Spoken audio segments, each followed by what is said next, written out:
Hello ನಮಸ್ಕಾರ. ಉತ್ತರ ಪ್ರದೇಶದಲ್ಲಿ ಮೊನ್ನೆ ಸೆಪ್ಟೆಂಬರ್ 16ನೇ ತಾರೀಕು ಅಲಹಾಬಾದ್ ಕೋರ್ಟ್ ಜಾತಿಗೆ ಸಂಬಂಧಪಟ್ಟಂತೆ ಕೊಟ್ಟಂತಹ ಒಂದು ತೀರ್ಪಿನ ಆಧಾರದಲ್ಲಿ ಉತ್ತರ ಪ್ರದೇಶ ಸರ್ಕಾರ, ಯೋಗಿ ಆದಿತ್ಯನಾಥ್ ಸರ್ಕಾರ ಅಲ್ಲಿ ಜಾತಿ ನಿಷೇಧವನ್ನು ಮಾಡಿದೆ.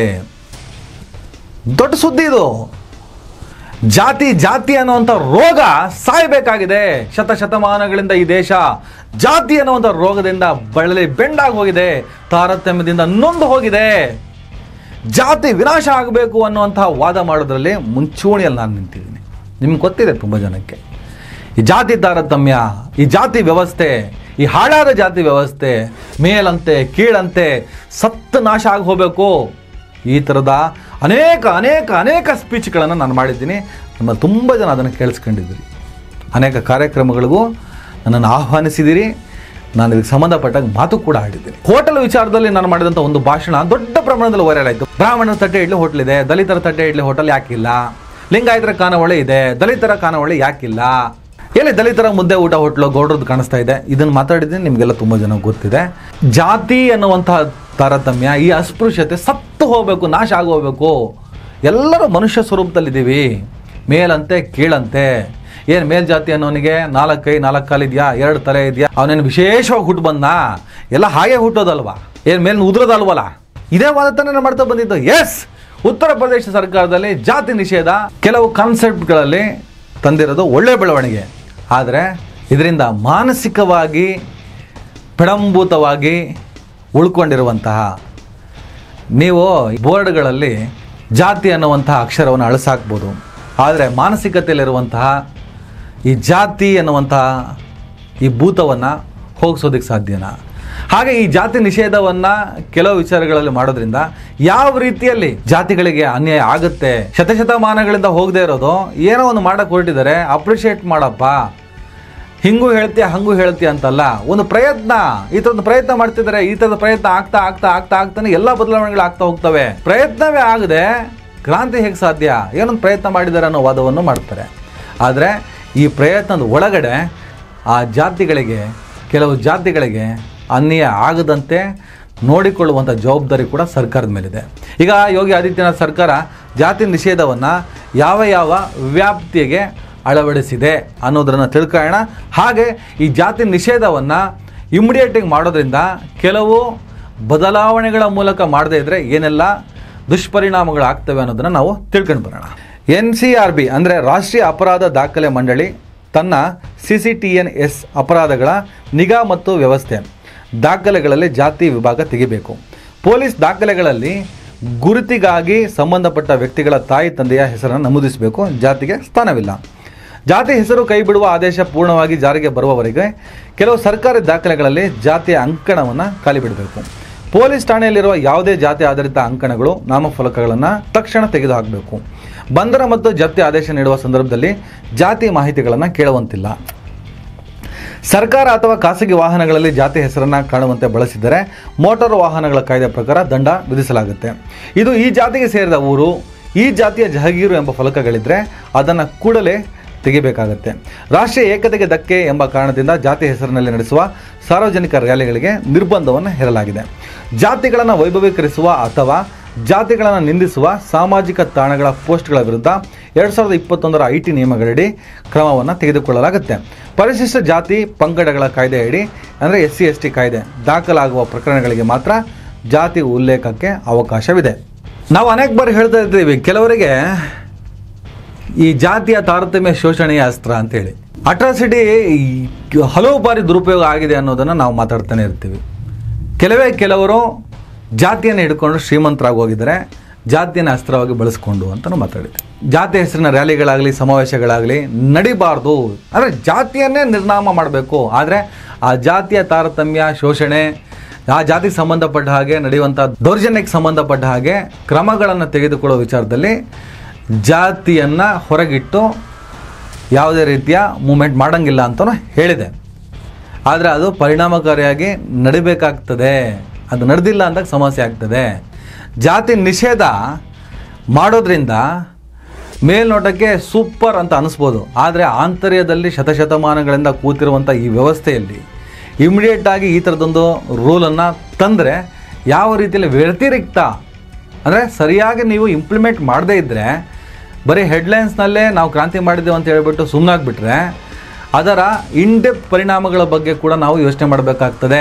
ಅದೇನಾಗುತ್ತೆ ಅನ್ನೋದನ್ನು ಕೂಡ ನಾವು ತಿಳ್ಕೊಂಬರೋಣ. ಮೊಟ್ಟ ಮೊದಲಿಗೆ ಸಾಂವಿಧಾನಿಕ ಚೌಕಟ್ಟು. ಭಾರತದ ಸಂವಿಧಾನವು ಅನುಚ್ಛೇದ 15 ಮತ್ತು 17 ಜಾತಿ ಆಧಾರದ ತಾರತಮ್ಯ ಮತ್ತು ಅಸ್ಪೃಶ್ಯತೆಯನ್ನು ನಿಷೇಧ ಮಾಡಿದೆ.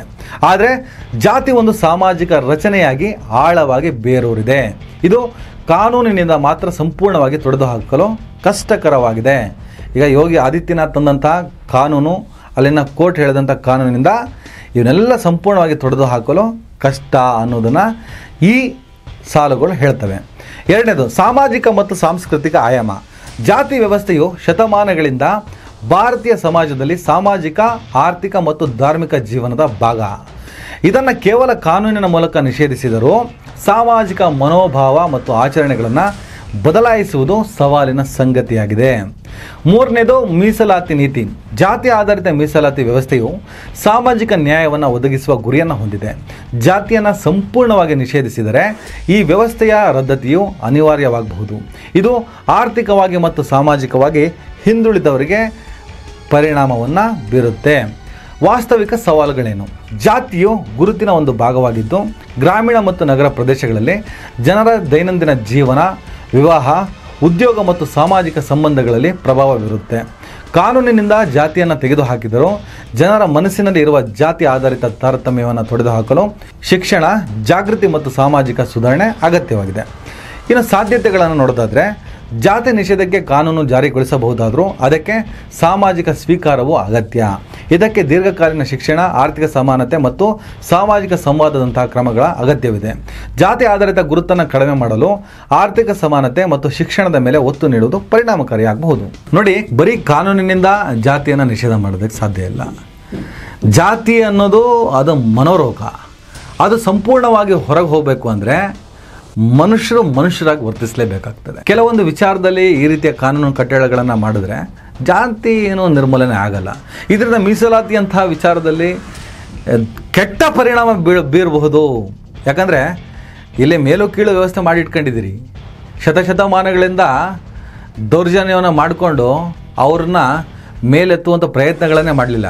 ನನ್ನ ದೇಶದ ಕಾನೂನುಗಳು ಆ ಪ್ರಯತ್ನವನ್ನು ಮಾಡಿದ್ದಕ್ಕೆ ಅಟ್ಲೀಸ್ಟ್ ಉಸಿರಾಡ್ತಾ ಇದ್ದಾರೆ. ಆದರೆ ಇನ್ನೂ ಕೂಡ ಸಮಾನಾಂತರವಾಗಿ ಸಮಾನವಾದಂಥ ಅವಕಾಶಗಳನ್ನು ಪಡ್ಕೊಂಡಿಲ್ಲ. ಈ ಹಂತದಲ್ಲಿ ಜಾತಿ ನಿಷೇಧ ಮಾಡಿ ಅವರಿಗೆ ಏನು ಸಿಗಬೇಕೋ ಅದು ಸಿಗದಂತೆ ತಡೆಯುವಂಥ ಪ್ರಯತ್ನದ ಭಾಗವಾಗಿ ಇದೇನೋದು ನಡೀತಾ ಇದ್ದರೆ ಅದು ಕೂಡ ಅತ್ಯಂತ ಅಪಾಯಕಾರಿ. ಅವ್ರಿಗೆ ಮಾತ್ರ ಮೀಸಲಾತಿ ಯಾಕೆ ನಮಗೆ ಹಾಕಿಲ್ಲ ಅಂತ ಹೇಳ್ತಾರೆ. ನೀವು ಆಲ್ರೆಡಿ ಉಪ್ಪರಿಗೆಲ್ಲ ಕೂತ್ಕೊಂಡು ಆರಾಮಾಗಿದ್ದೀರಾ. ಅವರಿನ್ನೂ ನೆಲದಲ್ಲೇ ಹೊರಳಾಡ್ತಾ ಇದ್ದಾರೆ. ಅವರನ್ನು ಕೂಡ ಉಪ್ಪರಿಗೆ ಮೇಲೆ ತಂದು ಕೂರಿಸಿದ ಮೇಲೆ ಎಲ್ಲ ಮೀಸಲಾತಿಯನ್ನು, ಎಲ್ಲ ರೀತಿಯ ಬೆಂಬಲವನ್ನು ಕಿತ್ಕೊಬೋದು ಸರ್ಕಾರ. ಎಲ್ಲರೂ ಒಂದೇ ಅಪ್ಪ, ದುಡಿರಿ, ತಿನ್ನಿ, ಚೆನ್ನಾಗಿರಿ, ಎಲ್ಲರೂ ಎಲ್ಲ ರೀತಿಯ ಅವಕಾಶಗಳನ್ನು ಪಡ್ಕೊಳ್ಳಿ, ಎಲ್ಲ ಸವಲತ್ತುಗಳನ್ನು ಪಡ್ಕೊಳ್ಳಿ, ಎಲ್ಲ ರೀತಿಯ ಅಧಿಕಾರಗಳನ್ನು ಅನುಭವಿಸಿ, ಇಡೀ ದೇಶ ಜಾತಿ, ಈ ಧರ್ಮದ ಎಲ್ಲ ವ್ಯವಸ್ಥೆಗಳನ್ನು ಮೀರಿ ಎಲ್ಲರೂ ಕೂಡ ಮೇಲೂ ಇಲ್ಲ ಕೀಳು ಇಲ್ಲ, ಎಲ್ಲರೂ ಸರಿಸಮಾಗಿ ಬದುಕ್ತಿದ್ದಾರೆ ಅನ್ನುವಂಥ ಸ್ಥಿತಿ ಬಂದಾಗ ಮಾತ್ರ ಈ ನಿಷೇಧದಂತಹ ಅಂಶಗಳು ವರ್ಕೌಟ್ ಆಗ್ತದೆ. ಆದರೆ ಜಾತಿ ನಿಷೇಧದ ಹೆಸರಿನಲ್ಲಿ ಅವರ ಮೀಸಲಾತಿಗಳನ್ನು ಮುಗಿಸುವಂಥ ಪ್ರಯತ್ನಗಳು ಆದರೆ ತುಂಬ ಅಪಾಯಕಾರಿ. ಅಟ್ರಾಸಿಟಿ ಅಂತ ವಿಚಾರದಲ್ಲಿ ಈ ಜಾತಿ ನಿಷೇಧ ಭಾಳ ಕೆಟ್ಟ ಪರಿಣಾಮವನ್ನು ಬೀರುತ್ತೆ. ಹಾಗಾಗಿ ಉತ್ತರ ಪ್ರದೇಶ ಸರ್ಕಾರ ಕೂಡ ಹೇಳಿದೆ, SC/ST ದೌರ್ಜನ್ಯದಂತಹ ಕಾನ್ಸೆಪ್ಟ್ನಲ್ಲಿ ಇದು ಅಪ್ಲೈ ಮಾಡೋಕ್ಕಾಗಲ್ಲ, ಮಾಡಬಾರ್ದು ಅಂತಲೂ ಹೇಳಿದೆ. ಆದರೆ ಇಂಪ್ಲಿಮೆಂಟ್ ಮಾಡ್ತಾರಾ ಬಿಡ್ತಾರೆ ನೋಡೋಣ. ಒಟ್ಟಲ್ಲಿ ಏನೋ ಒಂದು ಮಾಡೋಕ್ಕೆ ಹೊರಟಿದ್ದಾರೆ. ಆದರೆ ಸಾಮಾಜಿಕವಾಗಿ, ಮಾನಸಿಕವಾಗಿ ಜಾತಿ ಅನ್ನೋದು ಸಂಪೂರ್ಣವಾಗಿ ನಾಶವಾಗದ ಹೊರತು ಕಾನೂನು ಕಟ್ಟಳೆಗಳಿಂದ ಯಾವ ರೀತಿಯ ಕ್ರಾಂತಿ ಕೂಡ ಸಾಧ್ಯ ಇಲ್ಲ. ಹಾಗಂತ ಸಾಧ್ಯನೇ ಇಲ್ಲ ಅಂತ ಹೇಳೋಕ್ಕಾಗಲ್ಲ. ಇಂಪ್ಲಿಮೆಂಟ್ ಯಾವ ರೀತಿಯಲ್ಲಿ ಮಾಡ್ತೀರಾ, ಆ ಇಂಪ್ಲಿಮೆಂಟ್ ಮಾಡ್ತಾನೆ ಜನರ ಮಾನಸಿಕತೆಯಲ್ಲಿರುವಂಥ ಈ ರೋಗವನ್ನು ಸಾಯಿಸುವ ಪ್ರಯತ್ನ ಆದರೆ ಬಹುಶಃ ಈ ಮೂಮೆಂಟು ಯಶಸ್ವಿ ಆಗ್ತದೆ. ಇಲ್ಲಾಂದರೆ ಐ ಡೋಂಟ್ ನೋ, ಶತಮಾನಗಳ ಸಮಸ್ಯೆ ನಿನ್ನೆ ಬಂದ ಕಾನೂನು ಇವತ್ತೆಲ್ಲ ಸರಿ ಮಾಡುತ್ತೆ ಅನ್ನುವಂಥ ಭ್ರಮೇಲಂತೂ ನಾನಿಲ್ಲ. ಕಾದ್ ನೋಡೋಣ. ನಮಸ್ಕಾರ. ನೀವು MBA ಮಾಡೋಕ್ಕೆ ಪ್ಲಾನ್ ಮಾಡ್ತಿದ್ದೀರಾ? Here is a golden opportunity, one of the smartest way to complete your masters degree.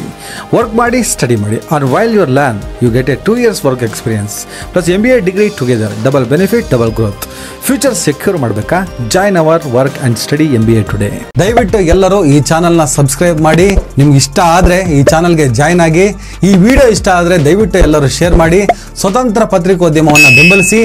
ನನ್ನ ಯುಕ್ತಿಗೆ ನಿಮ್ಮ ಶಕ್ತಿಯೇ ಶ್ರೀರಕ್ಷೆ.